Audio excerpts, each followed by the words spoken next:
Assalamualaikum warahmatullahi wabarakatuh. Ketemu lagi di channel Jainal J Abidin.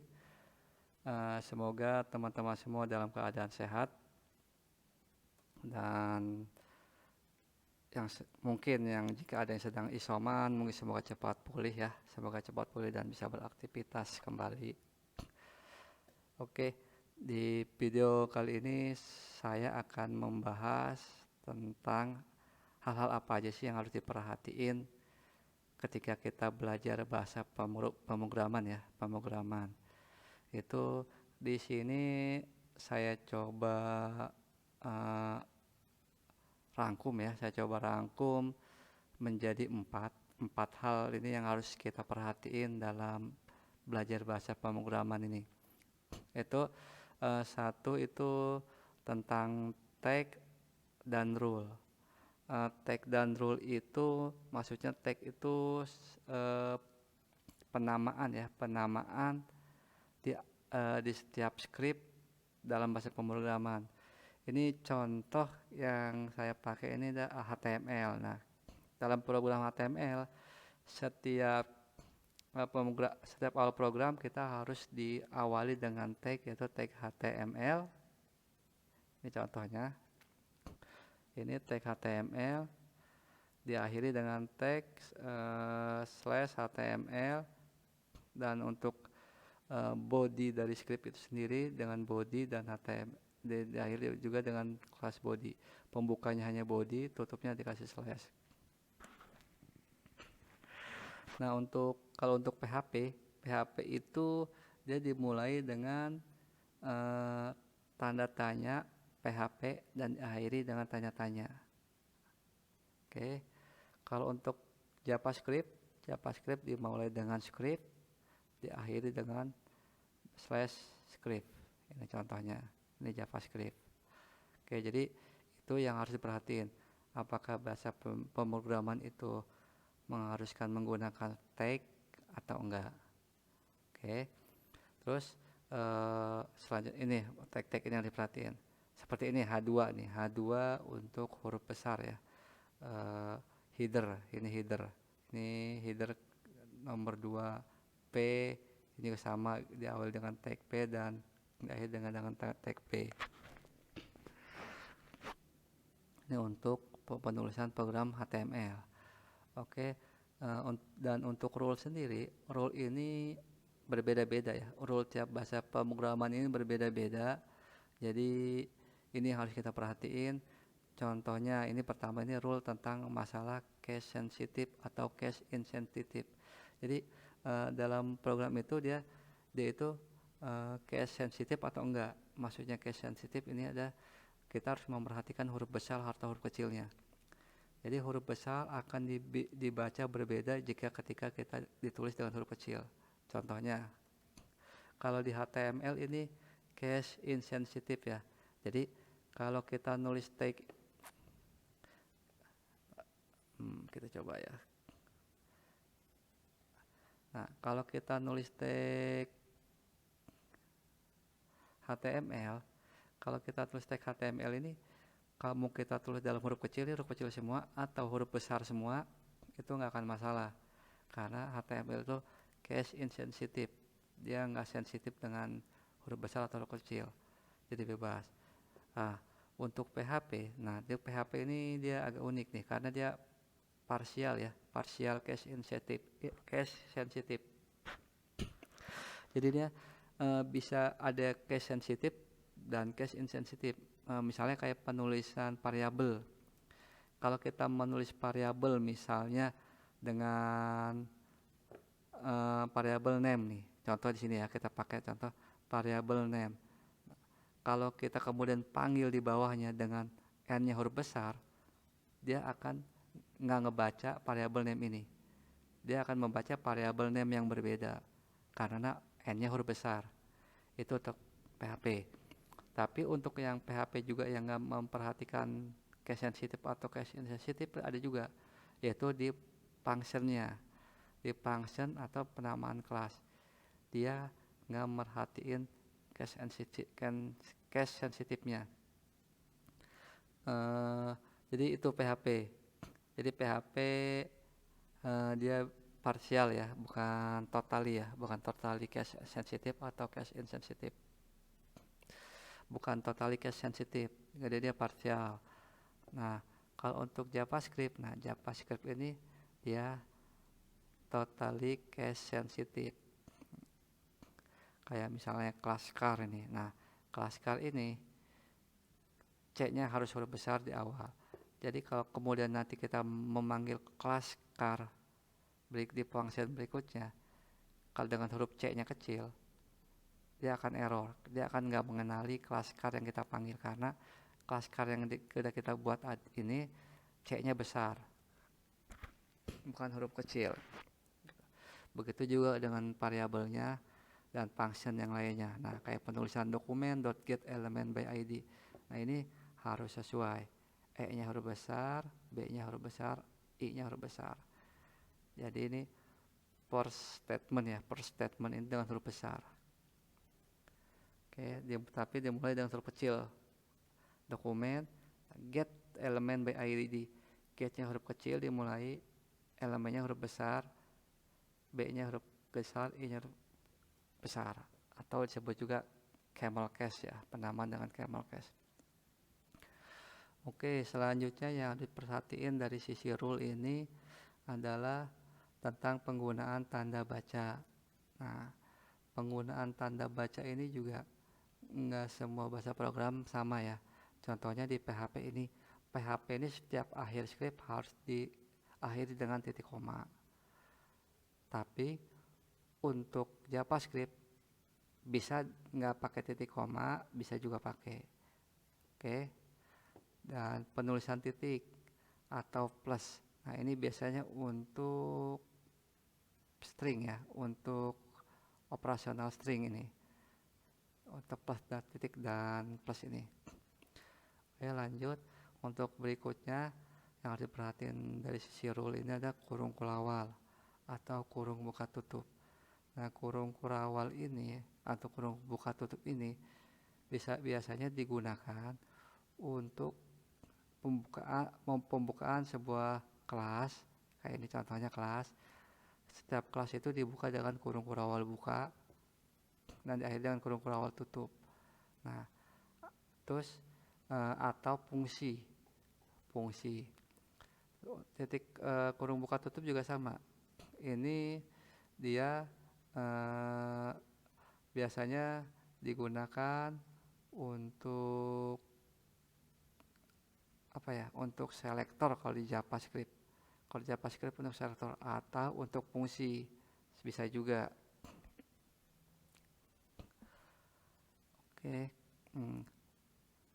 Jadi perlu diperhatikan juga penggunaan kurung kurawal sama kurung buka tutupnya. Terus ini tag ini yang tadi kita bahas, tag pembuka atau penutup setiap script tergantung dari bahasa pemrogramannya. Jadi itu yang pertama tag dan rule. Oke, untuk yang kedua yang harus kita perhatiin adalah tentang variabel. Dalam belajar bahasa pemrograman, kita salah satu yang harus kita pahami adalah tentang variabel. Karena penting, variabel ini pasti digunakan dalam membuat program. Variabel ini pemanggilan atau penamaan untuk menyimpan data di memori. Jadi contohnya di sini. Ini kita mendeklarasikan variabel X. Nah, variabel X, kita memberikan variabel X itu nilainya 5.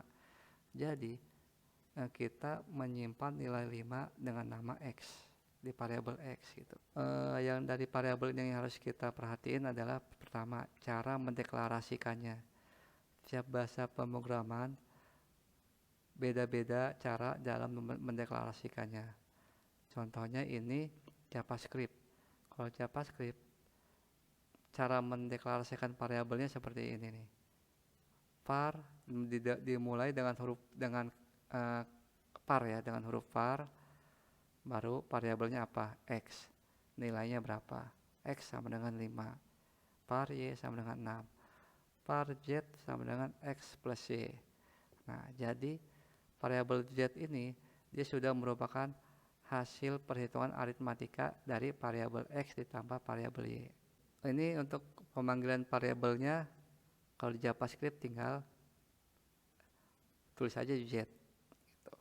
Tinggal ditulis jet, nanti dia akan memanggil nilai dari variabel jet, yaitu x tambah y. X nya 5, y nya 6, jadi 5 tambah 6 sama dengan 11. Jadi the value of z is 11. Oke.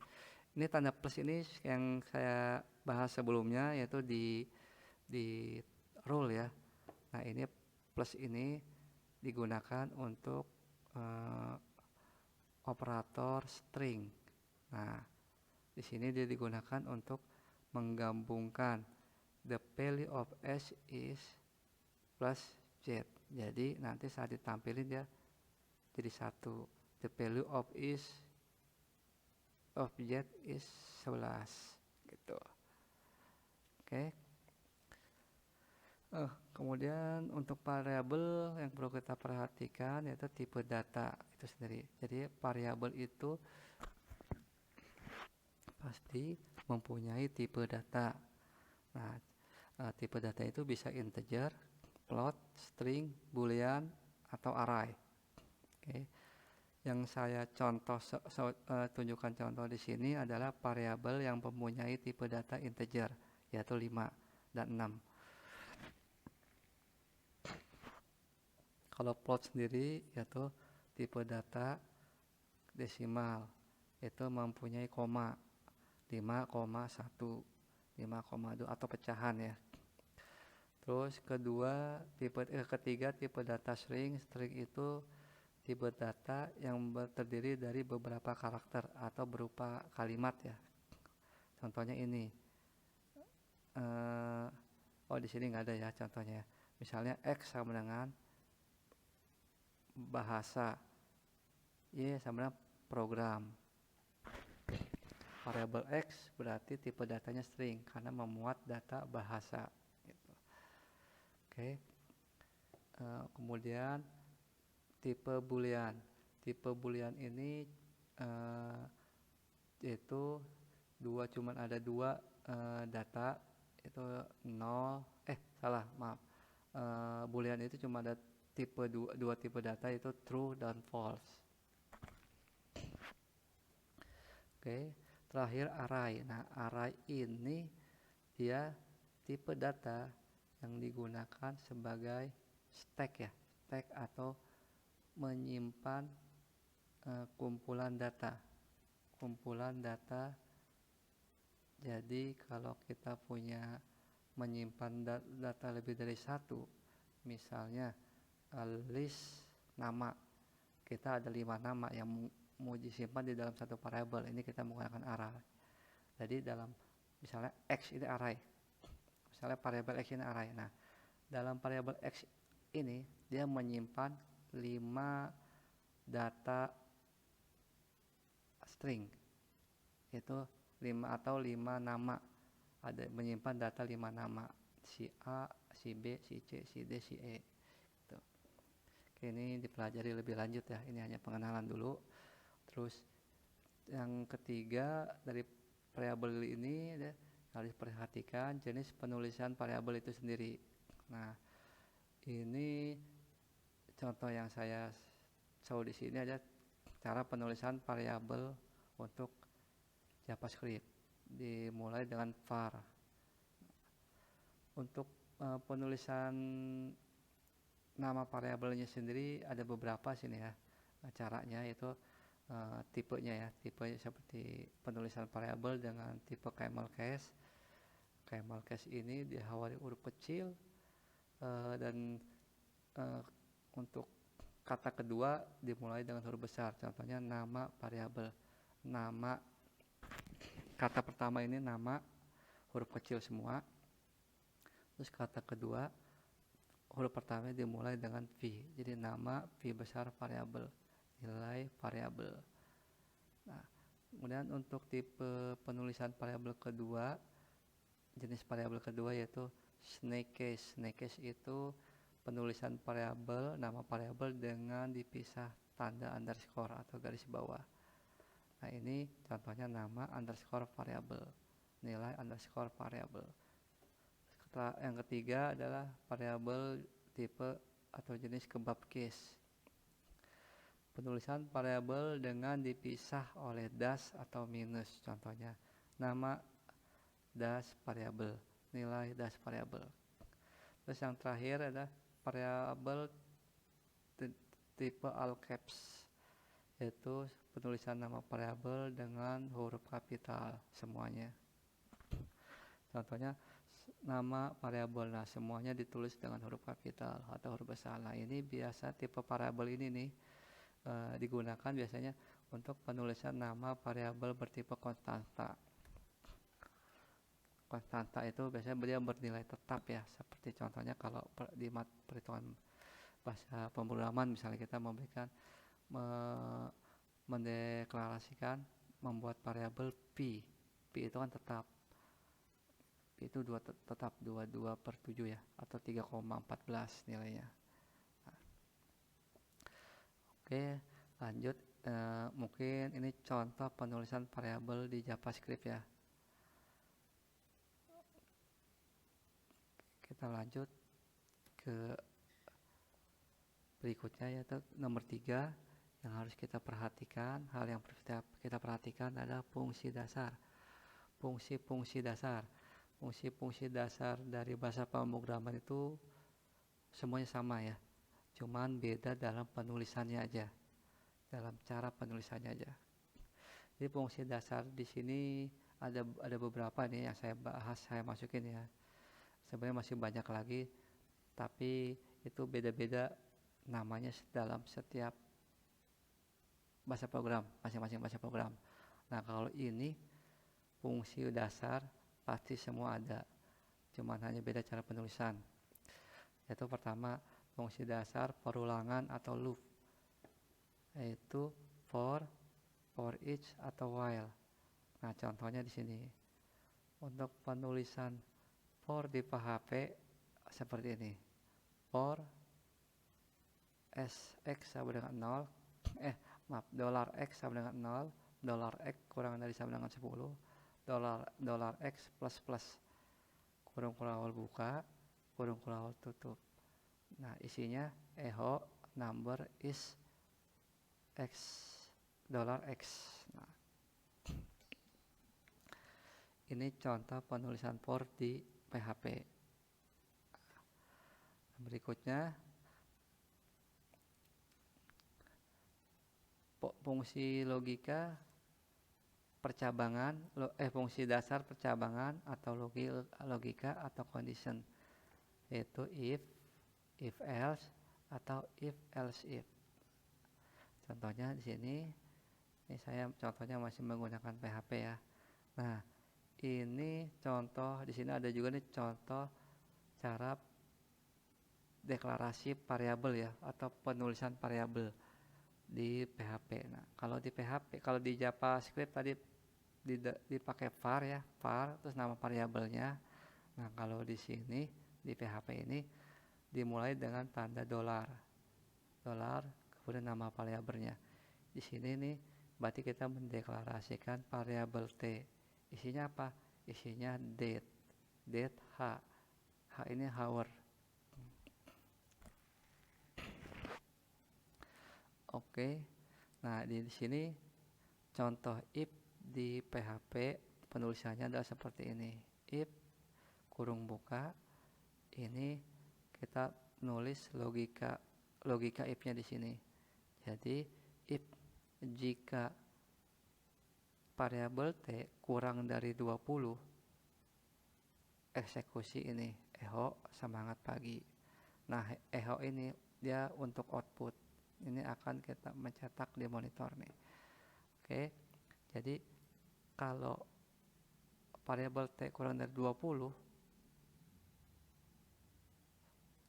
tampilkan semangat pagi. Ya. Jadi ini contoh penulisan if ya. Oke. Sekarang untuk berikutnya itu output. Setiap bahasa pemrograman pasti akan menghasilkan output, baik output dari layar ataupun output mungkin berupa suara.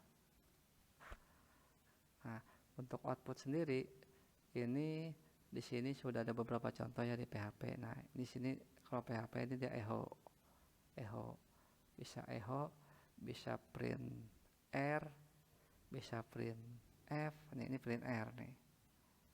Print R biasanya untuk mencetak variabel yang berupa array.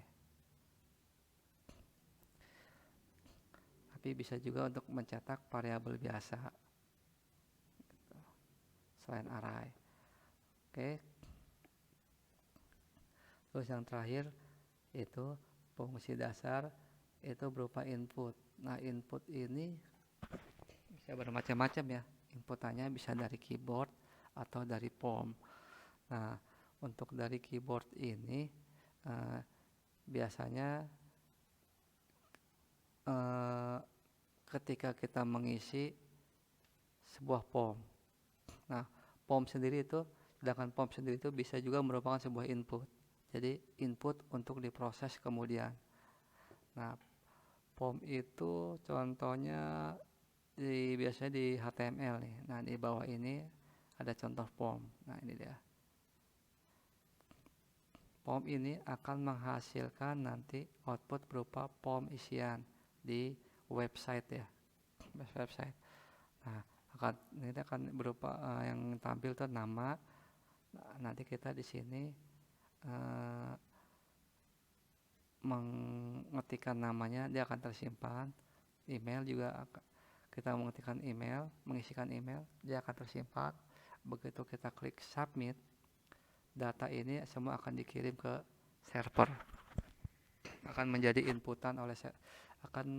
input buat server yang kemudian diolah ya sesuai keperluan. Oke, jadi itu hal yang ketiga harus diperhatikan dalam belajar bahasa pemrograman ya. Nah, terakhir keempat. Tadi fungsi dasar, sekarang keempat.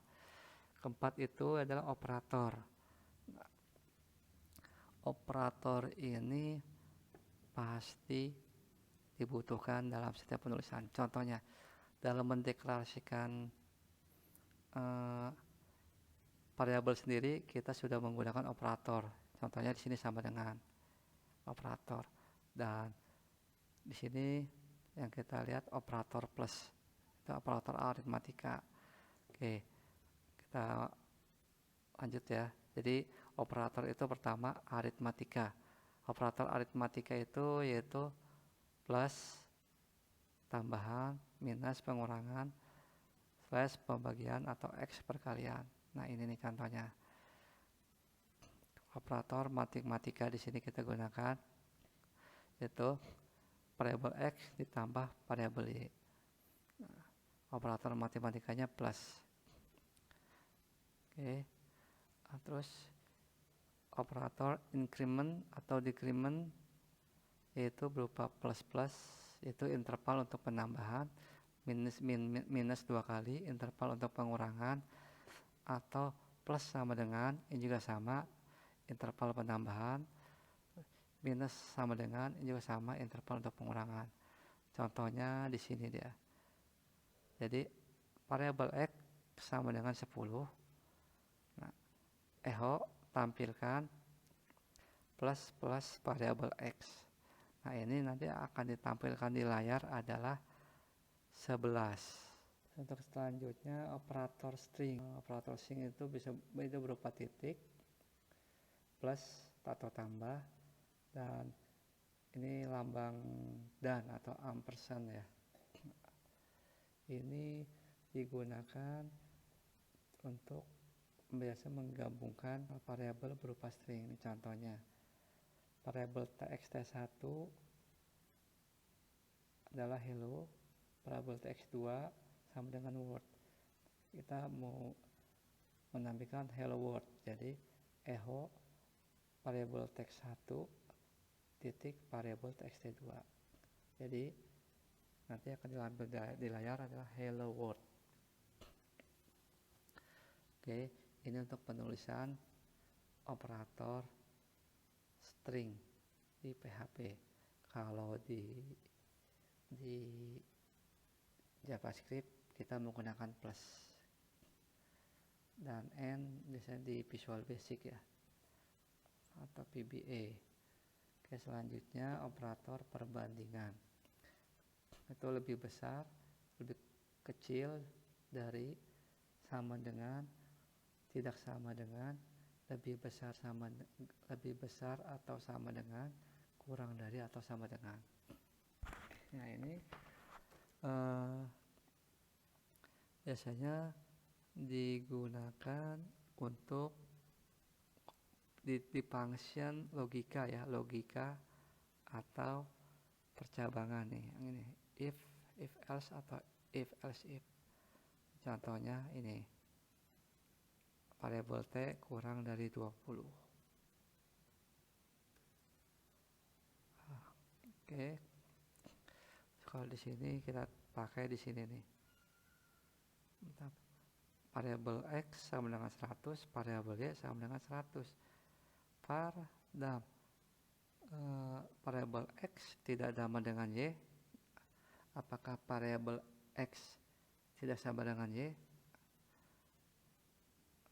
Hasilnya akan false karena variabel X dan Y ini nilai sama gitu. Oke, yang terakhir ada operator logika. Nah, operator logika itu and, or, lambang ampersand 2 kali ini sama juga, n juga nilainya n, dan garis tegak lurus 2 ini nilai sama juga or. Jadi penulisan n itu bisa dengan n atau dengan lambang double ampersand. Terus untuk penulisan or itu bisa dengan or atau dengan lambang garis 2 tegak lurus, double garis tegak lurus seperti ini. Ini contohnya di sini. Biasanya dia digunakan di fungsi percabangan, sama juga dengan yang tadi perbandingan nih. Contohnya variabel X sama dengan 100, variabel Y sama dengan 50. Jika variabel X sama dengan 100 dan variabel Y sama dengan 50. Nah ini penulisan sama dengan ini double karena ini ya merupakan perbandingan ya, perbandingan. Jadi sama dengannya double nih, sama dengan atau tidak sama dengan. Beda dengan ini, karena kalau ini bukan perbandingan, ini merupakan pendeklarasian nilai dari variabel itu sendiri. X sama dengan 100, jadi si X itu nilainya sama dengan 100. Si X adalah 100 dan si Y adalah 50, variabel Y adalah 50. Nah, kalau ini kita sama dengan ini digunakan untuk perbandingan. Jadi if apakah variabel X sama dengan 100 dan variabel Y sama dengan 50. Nah, kita lihat variabel Y ini berapa? 100. Berarti apakah variabel Y sama dengan 100? Hasilnya true atau benar. Dan variabel Y nilainya 50 sama dengan 50. Ya, karena variabel Y nilainya 50. Jadi ini benar juga. Jadi benar di N benar dan benar, hasilnya benar. Logikanya seperti itu.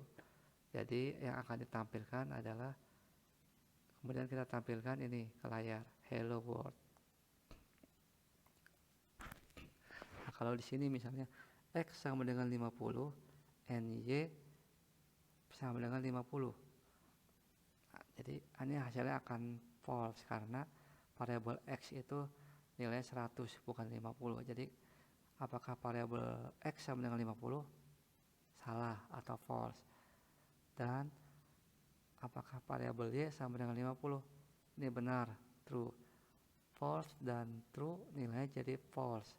Nah ini tidak akan dieksekusi, dia akan langsung selesai karena logika ini salah. Ini akan dieksekusi jika nilai logika ini benar. Oke. Jadi berikut ini yang hal-hal dasar ya yang harus diperhatiin dalam belajar bahasa pemrograman. Oke, jadi sekian dulu eh, sharingnya tentang dasar belajar dasar bahasa pemrograman. Bisa dibantu di like videonya atau di subscribe dan di klik loncengnya, jadi nggak akan ketinggalan untuk update videonya berikutnya. Oke, jadi tetap jaga kesehatan dan patuhi prokes selama pandemi supaya kita semua tetap sehat dan tetap beraktivitas seperti biasa. Terima kasih. Wassalamualaikum warahmatullahi wabarakatuh.